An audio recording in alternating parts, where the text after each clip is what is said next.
যখন কোনো বান্দা সূরা ফাতিহার একটা করে আয়াত বলে আলহামদুলিল্লাহি রাব্বিল আলামিন, সঙ্গে সঙ্গে আল্লাহ জবাব দিয়ে বলেন হামিদানি আবদি, বান্দা তুই আমার প্রশংসা করলি। আর রহমানির রহিম যখন বলে আল্লাহ বলেন আসনা আলাইয়া আবদি। মালিক ইয়াউমিদ্দিন যখন বলে আল্লাহ বলেন মাজ্জাদানি আবদি।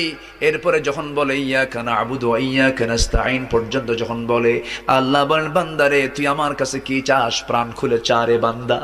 ইহদিনাস সিরাতাল মুস্তাকিম থেকে শুরু করে নিয়া ওয়ালাদ-দাল্লিন পর্যন্ত যখন বান্দা বলে তখন আল্লাহ বলেন বান্দা নামাজের মধ্যে এমন প্রেমের খেলা খেললি বান্দা, তুই যা চাইলি সব আমি আল্লাহ কবুল করলাম। ওই বান্দা যখন রুকুতে যায় আল্লাহ তখন অস্থির হন। ওই বান্দা যখন সিজদায় যাওয়ার জন্য প্রস্তুতি নাই, সমস্ত ফেরেশতাকে ডাক দিয়ে বলেন ও ফেরেশতারা, এই বান্দাগুলো আমাকে দেখলো না, রাসূলকে দেখলো না, কোরআনকে দেখে হাদিসকে বিশ্বাস করে আমাকে খুশি করার জন্য তার সবচেয়ে সম্মানজনক